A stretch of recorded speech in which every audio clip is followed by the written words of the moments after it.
Morning, Donny Walker here. We're close to afternoon. I did a video yesterday on the 395 teardown of the complete saw, and then I'll be doing another one of putting back together. In that video, I was starting to talk about air filter systems, like the 395, the 394, 372, all the ones with the air injection system, like the old John Surred turbos, they called turbos, but it was air injection. People would say, "Hey Johnny, how do those turbos work on those John Surreds?" I said, they work great. It just flows air. It's not a real turbo. Anyways, so what I was talking about there is years ago, I remember doing at a service school at Husky, we did a test on air filters against the stills. So basically you take like an 066 or a 394 and you would set them on the ground idling. Then you take a shovel load of sawdust and put them on both top of the saws and pack all the sawdust up against the starter while it's sitting there running, okay? So you do that for a few minutes. I forget how long we did it for. That's a long time ago. And then you pull the air filter off, or the top cover off. The 394 might have a couple of chips in it, like very, very little. The 066 completely packed around. So that's one good thing that companies like Still and a few other manufacturers have used, the carburetor compensator system. So when your air filter's almost completely plugged, the thing will still run at the same RPM. Almost like the auto tune does on the 370 or the 572 when I did a video one day at the Walker Saw Shop. I completely duct taped the air filter and the thing still ran. It ran like crap, but it ran. Then when I took that duct tape off and did the reset, that thing came back to life again. It was pretty cool. So you guys can try that one day if you want. Up to you. That's what I was talking about, the air filter stuff. Another thing is that case splitter, which I used on everything. You can buy them, like from Husky, they're like 150 bucks, if not, I can't remember. It was expensive. But I noticed yesterday on Sawzilla's website, ProLine type products, you can buy them for about 45 bucks. Everyone should have one of them if you're doing old saws, or even new saws.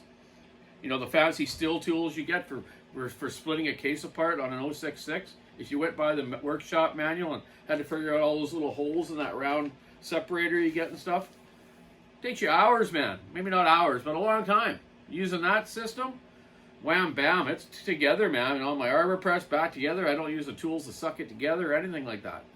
So it's just what I'm used to, because in those days, in the early days, saw stuff, me and my dad, we never had those tools. So we made them. Another thing was carburetor pumper tools for checking the pressure. Go on to that same website, Sawzilla or any other ones, Amazon, and get yourself a carb tester. You need it.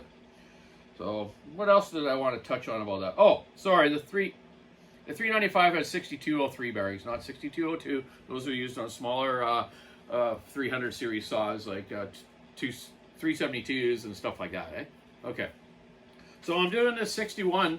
A fella quite a while ago, I think from Nova Scotia or somewhere, sent me this old school 61 piston and cylinder for my friend Tom Walker's saw. Tom's done a lot of saws for him. I got a 394 here that I'm going to run again today, and I'm going to take back to Walker so he can pick it up, and the 61 as well.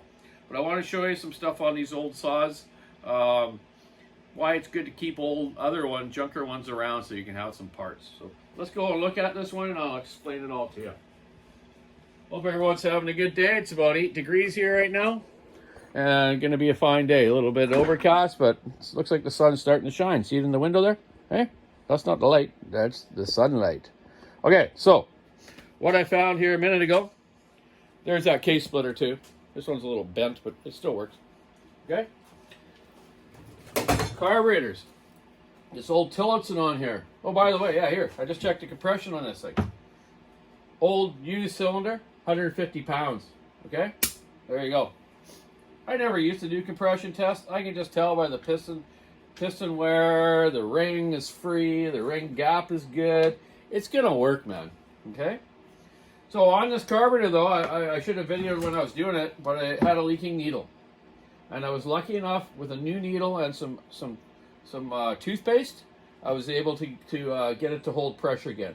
And I'm gonna show you how I do that with the toothpaste, okay? This is how you can clean the seat up on old carburetors, and hopefully you can get the seat the needle to seat again into the seat where it's supposed to be, so it holds pressure, or the saw will flood out and never run right. Some people adjust the carburetors to compensate for that, and this one was actually on this saw. It was at about a quarter turn on the high. That's probably the reason the piston looks like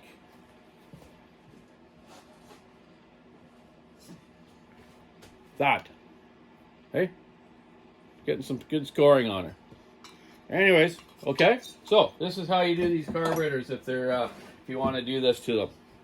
So you go up to your bathroom and you get yourself some toothpaste, a Q-tip, okay? Put the toothpaste on the Q-tip, put this in your drill, and run it into the seat, up and down a little bit, okay? You gotta remember, toothpaste is like a polishing compound. That's why I'm using it, right? So there you go. This one, I don't know if it leaks or not. This is off a, $3.94. Anyways. Then take it, wash it out with brake clean, then wash it out good, then try it again. And lucky enough, Tom, this carburetor holds pressure now. So that's a little trick for old carburetors. I might have showed you this before when I was rebuilding Tillotson carburetors and Walbro ones. But that's how you do it. The other problem I've run into on this saw is the bearing looks okay in the bottom end. The side bearings are good. But it had a little bluing on the bottom rod, which I think will probably be okay. I've seen that before, and they've lasted for years. But this one, yeah, just a little bit. But the top end's good now. The nice fella sent. I'm sorry, I had it written down. Your name. But I'm sure you'll send me a message. So, on this one, the studs for the cylinder were different. So, good thing I had an old 266. I was able to get the studs out, so we can use the muffler. The inside of this muffler, the baffle part, I've modified out, so it gets a lot more exhaust flow. So that should work better. So it's nice to keep old saws around for parts. This has the really old style clutch, where you can't get these anymore. So hopefully this clutch doesn't break, and these clutch springs you can't get anymore from Husky, but I'm sure there's aftermarket ones. Or buy the complete newer style clutch that's like a 272 or 61 that had the 3 small springs in it, right? Not the garter spring like this one. So other than that, this saw is in excellent shape, as you can see. Beautiful old 61. Okay, so we'll have her flashed up a little while here and get her going. So I got a lot of other work to do, but I wanted to get this one done today because Tom's been waiting. Then I'm working on an 066 for a fella named Boris and a 462. Gonna do them right after this here this morning, and just get at her, eh? So hey, there you go. Keep your saw in the wood, stick your knives, revving her out. Have a great day.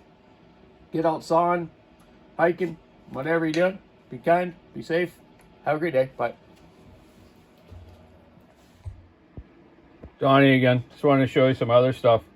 So on these old 61s, 266s, it's good to take the cylinder and carburetor off at the same time. Not so much taking it off, but putting it back together.